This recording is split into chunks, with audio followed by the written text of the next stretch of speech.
Szijjártó vraj donášal Lavrovovi. Ten hovorí o poľskej snahe ovplyvniť maďarské voľby. Americký denník Washington Post prišiel koncom marca s vážnym obvinením.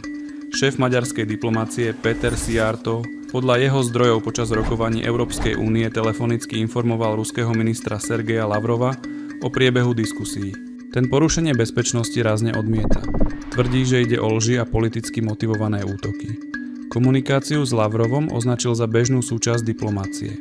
K tvrdeniam denníka sa medzičasom vyjadrili aj poľskí politici. Premiér Donald Tusk uviedol, že podozrenia z únikov informácií smerom k Moskve existujú už dlhšie a nikoho by nemali prekvapiť. Podobne sa vyjadrili aj ďalší poľskí ministri. Podľa Szijjártóa však šíria nepravdy, aby zasiahli pred voľbami do maďarskej politiky a podporili mimoparlamentnú stranu TISA s cieľom vytvoriť provojnovú bábkovú vládu.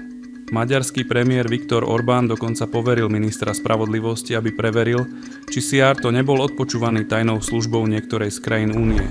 Reagoval tým na hypotézu provládneho webu Mardiner. Napätie medzi Varšavou a Budapešťou tak opäť rastie, pričom situáciu ešte vyostrujú tvrdenia amerického denníka, že Rusi vraj chceli zasiahnuť do maďarskej politiky prostredníctvom inscenovaného atentátu. Hoci ide z jednej aj druhej strany o nepodložené tvrdenia, faktom je, že súčasnej vládnej garnitúre nadštandardné vzťahy s Moskvou pri podobných obvineniach príliš nepomáhajú. Diplomatické styky treba udržiavať nielen so spojencami, ale aj so strategickým oponentom či nepriateľom, no 16 návštev Moskvy maďarským ministrom zahraničia od začiatku vojny na Ukrajine sa v tomto svetle môže javiť ako istá nadpráca.